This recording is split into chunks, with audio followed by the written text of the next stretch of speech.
கிறிஸ்துவுக்குள் அன்பான தேவனுடைய பிள்ளைகளே, இயேசுவின் நாமத்தில் அன்பின் வாழ்த்துக்கள். இன்று நம்முடைய தியானத்துக்கு ஆதாரமாய் எரேமியா எழுதின புஸ்தகம் 4ஆம் அதிகாரத்தில் 1ஆம் வசனத்தில், இனி நீ அலைந்து திரிவதில்லை.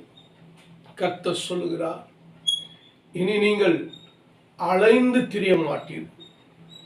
கர்த்தர் நிலையான ஸ்தானத்தை, நிலையான ஒரு நம்பிக்கையை உனக்கு உண்டாக்கி நீங்கள் வாழத்தக்கதாக நிரந்தரமான ஒரு இடத்தை கர்த்தர் கொடுப்பார். நீங்கள் அலைந்து திரிய ஒரு நாளும் விட மாட்டார்.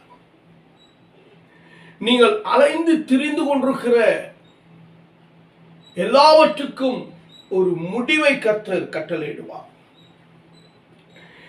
நீங்கள் அலைந்து திரிந்து ஒரு முடிவை காணாமல் திகைத்து நிற்கிற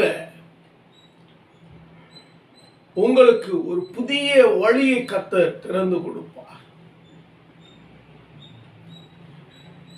வழி தெரியாமல் எங்கு போக வேண்டும் என்கிற இடம் தெரியாமல் வனாந்திர பாதையில, பிரச்சனையான சூழ்நிலையில, போராட்டமான பாதைகளில், எதிர்ப்பின் மத்தியில அக்கறை சேர்வனா என்று சொல்லி திகைத்து பயந்து நடுங்கிக் கொண்டிருக்கிறேன். அன்பு சகோதர சகோதரியே, நிச்சயம் கர்த்தர் உங்களுக்கு ஒரு அற்புதமான வழியை, அதிசயமான ஒரு வழியை, ஆச்சரியமான ஒரு நிலையை கர்த்தர் உங்களுக்கு செய்து உங்களை நிலைநாட்டுவார். நீங்கள் உங்கள் வேலைக்காக படித்த படிப்புக்கு நிமித்தம் நல்ல வேலைக்காக நீங்கள் அலைந்து தெரிந்து கொண்டிருக்கலாம். எத்தனை அப்ளிகேஷன் போட்டு கூட அது நிராகரிக்கப்பட்டு தள்ளப்பட்டிருக்கலாம்.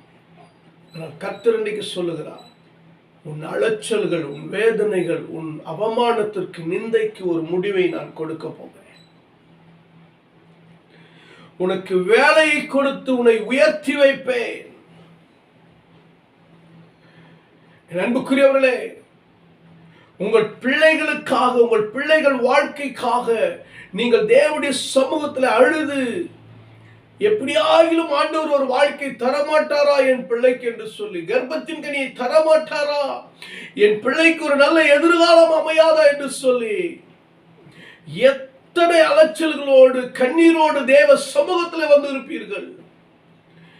எத்தனை இடங்களுக்கு நீங்கள் பிரயாணம் பண்ணி இருப்பீர்கள். வாய்க்காமல் சோர்ந்து போய் மனநொந்து போயிருக்கிறவர்களே, கர்த்தர் நிலையான ஒரு வாழ்க்கையை, சரியான ஒரு வாழ்க்கையை, நல்லதொரு அமைப்பை கர்த்தர் உங்கள் பிள்ளைகளுக்கு கட்டளையிடுவார். வியாதியின் நேரத்தில் சுகத்தை காணாமல் எத்தனை ஹாஸ்பிட்டல், எத்தனை டாக்டர்கள், எவ்வளவு பணம் செலவழிந்து போனது. அலைச்சல்கள் தான் மிச்சம், ஓட்டங்கள் தான் மிச்சம், பாடுகள் தான் மிச்சம், அழிவுதான், பணம் எல்லாம் நஷ்டங்கள் தான் மிச்சம். ஆனால் கர்த்தர் சொல்லுகிறார், இனி நீ அலைந்து திரிவதில்லை. கர்த்தர் ஒரு அற்புத சுகத்தை கர்த்தர் கொடுத்து உங்களை ஆசீர்வதிப்பாருங்க. நீங்கள் உங்கள் பிசினஸ்ல என்ன செய்வதென்று தெரியாமல் பிசினஸை மூடி போட்டு விடலாமா என்று சொல்லி எத்தனை பேங்க், எத்தனை ஆட்கள், எத்தனை பேரை பார்த்திருக்கிறீர்கள். ஆனால் கர்த்தர் சொல்ல, நிச்சயமா உன்னுடைய பிசினஸ் நான் புதுப்பித்து ஒரு அற்புதமான ஆச்சரியமான வழியை திறந்து உன்னை உயர்த்துவேன். பெரிய ஆசீர்வாதத்தை காண்பாய். உன் கையின் கிரைகளை நான் ஆசீர்வதிப்பேன். எனக்கு அன்பான தேவனுடைய ஊழியக்காரர்களே, ஊழியத்தின் நிமித்தம், சபைக்காக, குடும்பத்திற்காக, உங்கள் பிள்ளைகளுக்காக நீங்கள் அலைந்து திரிந்து இரவும் பகலும் தூக்கமில்லாமல் ஆண்டவருடைய சமூகத்தில் ஜெபித்து ஊழியத்தை ஸ்திரப்படுத்த வேண்டும், சபையை உருவாக்க வேண்டும், தேசத்தை இயேசுவின் பக்கம் திருப்ப வேண்டும், ஜனங்களை ரட்சிக்க வேண்டும் என்று சொல்ல பாரத்தோடு தரிசனத்தோடு ஓடிக்கொண்டிருக்கிறேன். அன்பு தேவனுடைய ஊழியக்காரர்களே, கர்த்தர் நிச்சயம் உங்கள் பிரயாசங்கள் ஒன்று வீணாய் போகாது. கர்த்தர் இனி நீங்கள் அலைந்து திரிவதில்லை. கர்த்தர் நிச்சயமாய் ஒன்றை கட்டி எழுப்புவார். நிச்சயமாய் கர்த்தர் உங்கள் சபை கட்டப்படும், உங்கள் வீடு கட்டப்படும், உங்கள் வாழ்க்கை கட்டப்படும், உங்கள் ஊழியத்தை சிறந்த இடத்துல கர்த்தர் கொண்டு போய் நிறுத்துவாருங்க. ஹல்லேலூயா. கர்த்தர் அப்படி செய்ய போகிறார். கர்த்தர் அப்படி செய்ய போகிறார். ஆமென். என் அன்பு தேவனுடைய பிள்ளைகளே, கர்த்தர் உன் அலைச்சல்களுக்கு ஒரு முடிவை கொடுக்கிறார். உங்கள் கண்ணீருக்கு ஒரு முடிவை கொடுக்கிறார். உங்கள் ஓட்டங்களுக்கு, அதாவது வேதனை நிறைந்த ஓட்டங்களுக்கு கர்த்தர் ஒரு முடிவை கொடுக்கிறார். இனி நீங்கள் அலைந்து திரிவதில்லை. ஹல்லேலூயா. உன் அலைச்சல்களை கர்த்தராலே நீயே ஜெயித்து விடுவாய். கர்த்தராலே நீயே ஜெயித்து விடுவாய். உன் அலைச்சல்களை கர்த்தராலே நீயே ஜெயித்து விடுவாய். சங்கீதம் 56:8 என் அலைச்சல்களை தேவரீர் எண்ணிருக்கிறீர், என் கண்ணீரை உடைய துருத்தியில் வையும், அவைகள் உடைய கணக்கில் அல்லவோ இருக்கிறது. தாவீதுடைய அலைச்சல்களுங்க. காத்து பட்டணத்தில் இருக்கிறார், சவுலுக்கு பயந்து ஒளிந்துகிட்டு இருக்கிறார். எத்தனை எதிரிகள், எத்தனை போராட்டங்கள் அவருக்கு. பெலிஸ்தீனை கொன்றதுனால, கோலியாத்தை கொன்றதுனால தாவீதுக்கு அலைச்சல்களும் கண்ணீரும். அவர் நிம்மதி இல்லாமல் ஓடிக்கொண்டிருக்கிறாருங்க, இளைப்பாறுதல் இல்லாமல் ஓடிக்கொண்டிருக்கிறாரு. இப்ப தாவீது சொல்றாரு, எனக்கு இரங்கும் கர்த்தாவே. மனுஷனை விழுங்க பார்க்கிறான், நாள்தோறும் போர் செய்கிறான், என்னை ஒடுக்கிறான், எனக்கு விரோதமாக அகங்கரிக்கிறான், என் சத்துருக்கள் என்னை எப்படியாக விழுங்கி என்னை கொல்ல பார்க்கிறார்கள், நித்தம் எனக்கு தீங்கு செய்கிறார்கள், என் வார்த்தையை புரட்டுகிறார்கள், எல்லாரும் ஏகமாய் கூடிக்கொண்டு எனக்கு பதவியிருந்து என் பிராணனை வாங்க என்னை தொடர்ந்து ஓடிக்கொண்டிருக்கிறார்கள் என்று சொல்லுகிறார். அத்தனை அலைச்சலுங்க தாவீதுக்கு, அத்தனை மன போராட்டம், அத்தனை நிம்மதி இல்லாத ஓட்டம், தூக்கம் இல்லாத ஓட்டம், இளைப்பாறுதல் இல்லாத ஓட்டம், ஓடிக்கொண்டே இருக்கிறாருங்க. அலைச்சல் அலைச்சல் அலைச்சல் அலைச்சல், இரவெல்லாம் தூங்காமல். எனக்கு இறங்கும் கர்த்தாவே, எனக்கு இறங்கும். உன் அலைச்சல்கள்ல கர்த்தர் இறங்கணுங்க. கர்த்தர் இறங்கி உங்களை பாதுகாக்கணும். கர்த்தர் இறங்கி உங்கள் சத்துருவுக்கு முன்பாக ஒரு பந்தி ஆயத்தப்படுத்தணுங்க. கர்த்தர் இறங்கி உன் பட்சத்துல கர்த்தர் இருக்கணுங்க. தாவீது அதான் சொல்றாரு பாருங்க, எவ்வளவு அற்புதமான ஒரு வார்த்தையை சொல்றாரு பாருங்க. கர்த்தர் என் பட்சத்தில் இருக்கிறார், கர்த்தரை நான் நம்பி இருக்கிறேன், கர்த்தருக்கு நான் ஸ்தோத்திரங்களை செலுத்துவேன், தேவன் என்னோடு கூட இருக்கிறார், ஆகினாலே இந்த மனுஷன் எனக்கு என்ன செய்வான். என் அன்பு தேவனுடைய பிள்ளைகளே, கர்த்தர் உங்களை ஜெயமாய் வாழ வைக்க போகிறார். ஹல்லேலூயா, ஹல்லேலூயா. உன் அலைச்சல்களை கர்த்தராலே நீயே ஜெயித்து விடுவாய். உன் அலைச்சல்களை கர்த்தராலே நீயே ஜெயித்து விடுவாய். எதிர்ப்பின் மத்தியில், அலைச்சல் மத்தியில் தேவனுடைய இரக்கத்தை நோக்கி, தேவனிடத்தில் இரக்கத்தை கேட்டு, தேவனுடைய வெளிச்சத்தை பெற்று, சத்துருக்கள் மத்தியில ஒரு பந்தியை ஆயத்தப்படுத்தி ஜெயமாய் வாழ்ந்த தாவீது. என் அன்பு தேவனுடைய பிள்ளைகளே, கர்த்தர் உங்களை ஜெயமாய் வாழ வைக்க போகிறார். ஹல்லேலூயா, ஹல்லேலூயா. உன் அலைச்சல்களை கர்த்தராலே நீயே ஜெயித்து விடுவாய். உன் அலைச்சல்களை கர்த்தராலே நீயே ஜெயித்து விடுவாய். கர்த்தர் உன்னை ஜெயமாய் மாற்ற போகிறார். அடுத்து எரேமியா 4:1 வாசிக்கிற 2 வாசிக்கிற பாருங்க. இஸ்ரவேலே, நீ திரும்புகிறதற்கு மனதாயிருந்தால் என்னிடத்தில் திரும்பு என்று கர்த்தர் சொல்லுகிறார். நீ உன் அருவருப்புகளை என் பார்வையிலிருந்து அகற்றிவிட்டால் இனி நீ அலைந்து திரிவதில்லை. நீ உண்மையோடும் நியாயத்தோடும் நீதியோடும் கர்த்தருடைய ஜீவனை கொண்டு ஆணையிடுவாய். புறஜாதிகளும் அவருக்குள் ஆசீர்வதிக்கப்பட்டு அவருக்குள் மேன்மை பாராட்டுவார்கள். ஹல்லேலூயா.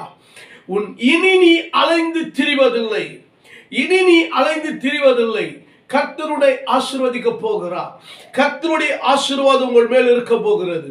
என் அன்பு தேவனுடைய பிள்ளைகளே, தேவன் ஆசீர்வதிக்கிற ஆசீர்வாதம், அவருக்குள்ளே நீங்கள் மேன்மை பாராட்டுவீர்கள், அவருக்குள்ளே கனி கூறுவீர்கள், அவருக்குள்ளே கொண்டாடுவீர்கள், கர்த்தருக்குள்ளே எப்பொழுதும் சந்தோஷமாயிருப்பீர்கள். ஆமென். அன்பு தேவனுடைய பிள்ளைகளே, சத்துருக்களுக்கு முன்பாக தேவனுடைய ஆலயத்தை 52 நாளுக்குள்ள நெகேமியா கட்டி முடித்தார். இந்த கட்டி முடித்ததும் அவர்கள் எல்லாரும் ஒருமனப்பட்டு தேவ சபையில கூடினார்கள். நெகேமியா 8ஆம் அதிகாரத்தில் சொல்லப்பட்டிருக்கிறது. அவர்கள் கூடி தேவனுடைய வசனத்தை வாசிக்கும் பொழுது, தேவனுடைய சத்தத்தை கேட்கும் பொழுது, தேவனுடைய வார்த்தையுடைய வாழ்க்கையை மாற்றிட்டுங்க மனதுருகினார்கள். தங்கள் பாவங்களை அறிக்கையிட்டார்கள். அவர்கள் கதறி அழுதார்கள். தேவ சமூகத்தில் கதறி அழுது ஒப்பு கொடுத்தார்கள். அன்றைக்கு அவர்கள் துக்கம் சந்தோஷமாய் மாறினது. அவர்கள் வேதனை சந்தோஷமாய் மாறினதுங்க. மனம் திரும்புதல். ஹல்லேலூயா. கர்த்தரிடத்தில் நீ திரும்புகிறதற்கு மனதானால் நீ திரும்பிடு, உன் அருவருப்புகளை அகற்றிவிடு. இனி நீ அலைந்து திருவதில்லை. தேவனுக்கு பிரியமில்லாத காரியங்களை எடுத்து போட்டுருங்க. அப்ப கர்த்தருக்கு முன்பாக எப்படி வாழணும்னு சொல்லி கொடுத்திருக்காரு பாருங்க. நீ உண்மையோடு தேவனை துதித்துக் கொண்டிரு, உண்மையோடு வாழ்க்கை நடத்து, உண்மையாய் வேலை செய், உண்மையாய் பிசினஸ் செய், உண்மையாய் ஊழியம் செய். உண்மையுள்ள மனுஷன் தாங்க பரிபூர்ண ஆசீர்வாதத்தை பெறுவார். வேதம் அப்படித்தான் சொல்லப்பட்டிருக்கிறது. தேவனுக்கு பயப்படுகிறவர்கள், அழைக்கப்பட்டவர்கள், தெரிந்து கொள்ளப்பட்டவர்கள், உண்மையுள்ளவர்கள் தான் பரலோக ராஜ்யத்துக்கு போக முடியும். உண்மையோடு இருக்கணுங்க, நியாயத்தோடு இருக்கணும், நீதியோடு செயல்படணுங்க. கர்த்தருடைய ஜீவனை கொண்டு ஆணையிடணும். கர்த்தருடைய ஜீவனை கொண்டு வாழ்றனா உண்மையாய் வாழ கற்றுக்கொள்ளுங்க.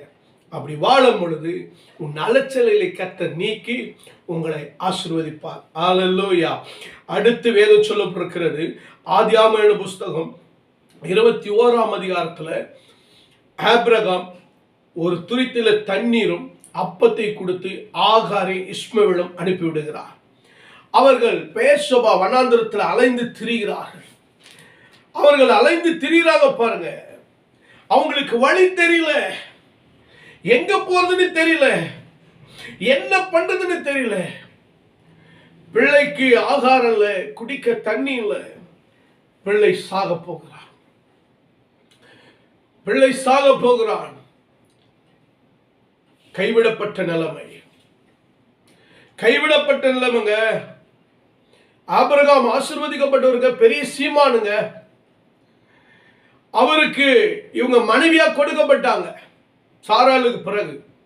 ஆனால் இன்றைக்கு அவர்கள் ஆபிரகாமால் கைவிடப்பட்டிருந்தார்கள். வனாந்திரத்தில் அலைந்து திரிந்தார்கள். கொடுக்கப்பட்ட ஆகாரமும் தண்ணீர் தீர்ந்து போனது. பிள்ளை இப்பொழுது சாக போகிறது.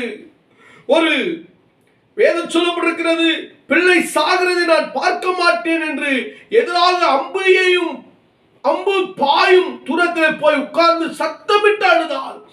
தேவன் பிள்ளையின் சத்தத்தை கேட்டார். தேவதூதன் வானத்திலிருந்து ஆகாரை கூப்பிட்டு, ஆகாரே உனக்கு என்ன சம்பவித்தது? பயப்படாதே. பிள்ளை இருக்கும் இடத்துல தேவன் அவன் சத்தத்தை கேட்டார். அல்லேலூயா. உன் அலைச்சல்களை பார்க்கிற கர்த்தர், உன்னை காண்கிற தேவனுங்க.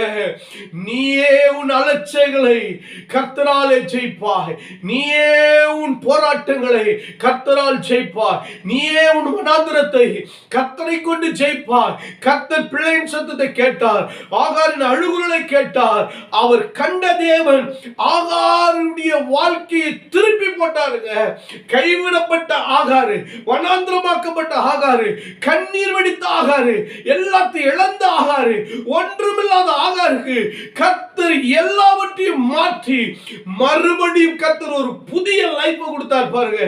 கர்த்தர் ஆகாருக்கும் இஸ்மவேலுக்கும் ஆசீர்வாதத்தை கொடுத்தாரு, வாழ்க்கையை கொடுத்தாரு, வனாந்திரத்தை மாற்றினாரு, அலைச்சலை மாற்றினாரு, கண்ணீரை துடைச்சாரு. அவர்கள் வாழக்கூடிய ஆசீர்வாதத்தை பெருக்கத்தை கொடுத்தாருங்க. என் சத்தத்தை கேட்டுக் கொண்டிருக்கிறவர்களே, யார் உன்னை கைவிட்டாலும், யார் உன்னை தள்ளினாலும், உன் வாழ்க்கை வனாந்திரமானாலும், உன் வாழ்க்கையில பலவிதமான போராட்டங்கள் வந்தாலும், ஆகாரம் தீர்ந்து போனாலும், பணம் தீர்ந்து போனாலும், வறட்சி வந்தாலும், உன்னை அழைத்தவர், உன்னை தெரிந்து கொண்டவர், உன்னை காண்கிற கர்த்தர் உன்னோடு கூட இருக்கிறார். உன்னை காண்கிறவர் உன்னோடு கூட இருக்கிறார். உங்களை தேடி வருவார், உங்கள் சத்தத்தை கேட்பார், உங்கள் கூப்பிடுதலை கேட்பாருங்க. அந்த அலைச்சல்கள், நீங்க கூப்பிடுகிற கூப்பிடுதல், உங்கள் கண்ணீரின் சத்தம், உங்கள் துக்கத்தின் வேதனையின் சத்தம், உங்கள் மன போராட்டத்தின் சத்தத்தை கர்த்தர் கேட்டு உங்களுக்கு பெரிய அற்புதத்தை செய்து உங்களை நிச்சயம் அற்புதத்தை செய்வார். உங்களை விடுவிப்பார், உங்களை விடுவிப்பார், உங்களை விடுவிப்பாருங்க. ஹalleluya. அடுத்து சொல்ல பாருங்க, லூக்கான சுவிசேஷம் 9ஆம் அதிகாரம் 39ல இருந்து 42 வரைக்கும் வாசித்து பாருங்க. அங்க வேதம் சொல்லப்பட்டிருக்கிறது, பிசாசு பிடித்த ஒரு மகன். இந்த பிசாசு பிடிச்சவனுக்காக அவருடைய தகப்பனார் ஆண்டோடைய பாதத்துல வந்து கேட்கிறாரு. சொல்றாரு பாருங்க, என் நண்பதையோட பிள்ளை, ஒரு ஆவி அவனை பிடிக்கிறது, அப்பொழுது அலறுகிறான், அது அவனை நுரைத்தள்ளி அலைக்கழித்து அவனை கசக்கின பின்பான விட்டு நீங்குகிறது அரிதா இருக்கிறது.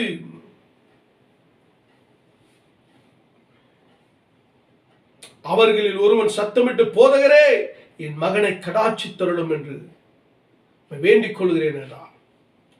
அவன் எனக்கு ஒரே பிள்ளையா இருக்கிறான். பிள்ளை பிசாசின் பிடியில சிக்கி இருக்கிறான். பிள்ளை பிசாசின் போராட்டத்தில் இருக்கிறான். பிசாசு அவன் அலக்கழிக்கிறான். பிசாசு நுரைத்தள்ளும்படி செய்கிறான். அவனை பிசாசு ஜெயிக்கிறது அரிதா இருந்தது அவனுக்கு. பிசாசு மேற்கொள்ள முடியல. அவனுடைய முயற்சிகள் எல்லாம் ஒன்றும் செய்ய முடியல. ஆமாங்க, உங்க பலத்தினால பராக்கிரமத்தினால முடியாது. கர்த்தருடைய ஆவினாலே தான் முடியும். இயேசுவின் நாமத்தினால மட்டும் தான் முடியும். உன் அலைச்சல்களை நீயே கர்த்தருடைய நாமத்தை கொண்டு ஜெயித்து விடு.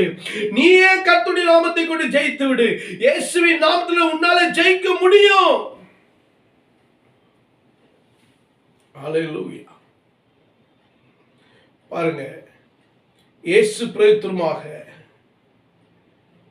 விசுவாசம் இல்லாத மாறுபாடான சந்ததியை எதுவரைக்கும் நான் உங்களோடு கூட இருந்து உங்களிடத்தில் பொறுமையா இருப்பேன், உன் மகனை இங்கே கொண்டு வா என்றார். அவன் சமீபித்து வருகில் பிசாசு அவனை கீழே தள்ளி அலைக்கழித்தது. இயேசு அந்த அசுத்தாவியை அதட்டி இளைஞனை குணமாக்கி அவன் தகப்பத்தின் அவனை ஒப்பு கொடுத்தார். அல்லேலூயா. விசுவாசம் வேணுங்க. உன் அலைச்சல் நீங்கணும். பிசாசின் பிடிகளை விடுதலையாக்கணும். இயேசுவை நம்பணுங்க. இயேசுவை நம்பணும். இயேசுவால மட்டும்தான் பிசாசின் பிடியில இருந்து விடுதலை கொடுக்க முடியும். இயேசு மாத்திரம் தான் கல்வாரி சிலுவையில் பிசாசை தலையை நசுக்கி ஜெயம் பெற்று இருக்கிறாரு. உன் வாழ்க்கையில நீ பிசாசின் கிரியைகளை ஜெயிக்கணுங்க. உன் பிள்ளைகளை பிடித்த பிசாசு, உன் குடும்பத்தை பிடித்த பிசாசு, உன் வாழ்க்கையை பிடித்த பிசாசு, உன் தொழிலை பிடித்த பிசாசு, உன்னுடைய வேலையை பிடித்த பிசாசுகள், உன் வேலையை கெடுக்கிற, உன் பிசினஸை கெடுக்கிற, உன் வாழ்க்கையை கெடுக்கிற, உன் பிள்ளைகளை கெடுக்கிற, உன்னுடைய சூழலை கெடுக்கிற, உன் ஆசீர்வாதத்தை கெடுக்கிற, உன் நன்மையை கெடுக்கிற, உன் சுகத்தை கெடுக்கிற பிசாசை நீ ஜெயிக்கிறாங்க இயேசுவின் நாமத்தினால. அந்த அளவுக்கு உனக்குள்ள விசுவாசம் வரணும். அதான் சொல்ல, விசுவாசம் இல்லாமல் மாறுபாடு உள்ள சந்ததியே எவ்வளவு நாளைக்கு நான் உங்களோடு இருப்பேன் பாருங்க. என் அன்பு தேவனுடைய பிள்ளை, கர்த்தர் உங்களோடு இருக்கிறாருங்க. விசுவாசத்தை கொண்டு பிசாசை ஜெயிங்க. விசுவாசத்தை கொண்டு ராஜ்யங்களை ஜெயித்தாருங்களங்க. விசுவாசத்தை கொண்டு நீங்கள் தேவனுடைய கிரியைகளை நடப்பீங்க. விசுவாசத்தினால நீதிமான் பிழைப்பாங்க. விசுவாசத்தாங்க மகிமை கொண்டு வந்து நிறுத்தும். உன் விசுவாசம் உனக்கு ஜெயத்தை கொடுக்கும். ஹalleluya. உன் அலைச்சல்கள் மாற, சத்துருவை ஜெயிக்க, சத்துரு பிடியிலிருந்து விடுதலையாக்கப்பட விசுவாசத்தோடு ஜெபி. விசுவாசத்தோடு நில், எதிர்த்து நில். விசுவாசம் என்ற பட்டயத்தை பிடிச்சு நில்லுங்க. சத்தியத்தை பிடிச்சு நில்லுங்க. அவனிடத்தில் வாஞ்சியா இருக்கிறபடியால் அவனை விடுவிப்பேன். என் நாமத்தை அவன் அறிந்திருக்கிறபடியால் அவனை உயர்ந்த அடைக்கலத்தில் வைப்பேன். வாஞ்சை, கர்த்தருடைய வார்த்தை மேல வாஞ்சை வைங்க. அப்படி குமாரனாகிய இயேசு கிறிஸ்து உங்களை விடுதலையாக்குவார். வசனத்தை நல்லா அறிந்து கொள்ளுங்க. ஒவ்வொரு நாளும் படிங்க. எத்தனை போராட்டம் வந்தாலும், எத்தனை அலைச்சல் வந்தாலும், எத்தனை பாடுகள் வந்தாலும் வசனத்தை படிச்சுக்கிட்டே இருங்க. கர்த்தர் பெரிய விடுதலை கொடுப்பார். ஆவினால நிரம்பி ஜெபம் பண்ணுங்க. 2 Corinthians 3:12 சொல்ல, கர்த்தர் ஆவியானவர். கர்த்தருடைய ஆவியானவர் எங்க உண்டு, அங்க விடுதலை உண்டுங்க. ஆவியானவர் பெரிய காரியங்களை செய்வார். ஹalleluya. கர்த்தர் பெரிய காரியங்களை செய்ய போகிறார். கண்கள் இப்படி ஜெபிக்கலாமா? பரலோக பிதாவே, அன்பின் தகப்பனே, வானத்துக்கு பூமிக்கு தேவனாய் கர்த்தாவே, எங்கள் தேவனீர் பெரியவர் அப்பா. என் சத்தத்தை கேட்டுக்கொண்டிருக்கிற ஒவ்வொருடைய வாழ்க்கையிலும் இந்த அலைச்சல்களை கர்த்தர் மாற்றுவீராக. இவர்கள் வாழ்க்கையில் இருக்கிற அலைச்சல்களை இவர்களே இயேசுவின் நாமத்தில் ஜெயிக்கட்டும். இவர்களே அலைச்சல்களை இயேசுவை கொண்டு ஜெயிக்கட்டும். எனக்கு இயேசுவின் நாமத்தில் கட்டளையிடுகிறேன். இவர்கள் வாழ்க்கையில் இருக்கிற வியாதி ஜெயிக்கப்படுவதாக. இவர்கள் வாழ்க்கையில் இருக்கிற போராட்டம் ஜெயிக்கப்படுவதாக. இவர்கள் வாழ்க்கையில் இருக்கிற துன்பங்கள் ஜெயிக்கப்படுவதாக. இவர்கள் வாழ்க்கையில் இருக்கிற நெருக்கடிகள் ஜெயிக்கப்படுவதாக. இவர்கள் வாழ்க்கையில் இருக்கிற போராட்டங்கள் ஜெயிக்கப்படுவதாக. வனாந்திரங்கள் இயேசுவின் நாமத்தில் ஜெயிக்கப்படுவதாக. இவர்கள் வாழ்க்கையில் இருக்கிற நஷ்டங்கள் ஜெயிக்கப்படுவதாக. இவர்கள் வாழ்க்கையில் இருக்கிற ஆண்டவரே வியாதியின் மன போராட்டங்கள், மரண போராட்டங்கள், பிசாசின் போராட்டங்கள் இயேசுவின் நாமத்தினால ஜெயிக்கிறோம். in the name of Jesus. இயேசுவின் நாமத்தினால கட்டளையிடுகிறேன். இயேசுவே, என் சத்தத்தை கேட்கிற ஒவ்வொருடைய வாழ்க்கையிலும் இன்றைக்கு விடுதலை உண்டாவதாக. அலைச்சல் மாறுவதாக. தாவீதின் அலைச்சலை வெளிச்சமாய் மாற்றி, தாவீதின் அலைச்சலை வெற்றியாய் மாற்றினவரே, சத்தத்தை கேட்கிற ஒவ்வொருடைய வாழ்க்கையில வெளிச்சமும் வெற்றியும் உண்டாவதாக. ஆகாருடைய வனாந்தரத்தை ஆண்டவரே, கைவிடப்பட்ட நிலைமையை ஆண்டவரே நீர் மாற்றி அவருடைய வனாந்தரத்தை ஆசீர்வதித்து அவர் கைவிடப்பட்ட நிலைக்கு நீர் காண்கிறவர் கூட இருந்தீர். கர்த்தர் ஆசீர்வதித்து பெருக பண்ணினீரே. கேட்கிற ஒவ்வொருவருக்கு கர்த்தர் நீர் செய்வீராக. ஆண்டவரே, எரேமியா 4:1-2 படி ஆண்டவரே, ஒருவன் மனம் திரும்பும் பொழுது, கர்த்தரிடத்தில் தன்னை ஒப்பு கொடுக்கும் பொழுது, தேவனுடைய நீதியை, நியாயத்தை, ஆண்டவரே நிதானத்தை ஆண்டவரே ஸ்தோத்திரிக்கிறோம். உம்முடைய உண்மையை அவர்கள் செயல்படுத்தும் பொழுது நீர் அவர்களை ஆசீர்வதிக்கிறீர். அலைச்சல்கள் முடிந்து போகிறது. நிலையான வாசஸ்தலம், நிலையான வீட்டை, நிலையான வாழ்க்கையை கர்த்தர் கொடுத்து கட்டி எழுப்புகிறீர் நீர் ஆண்டவரே. இதை கேட்கிற ஒவ்வொருடைய வாழ்க்கையிலும் ஆண்டவரே, பிசாசின் பிடியில் இருக்கிறவர்களுக்கு ஜெபிக்கிறேன். பிசாசின் பிடியில் இருக்கிறவர்களுக்கு ஜெபிக்கிறேன். வியாதியில் இருக்கிறவர்களுக்கு ஜெபிக்கிறேன். இயேசுவின் நாமத்தில் கட்டளையிடுகிறேன்.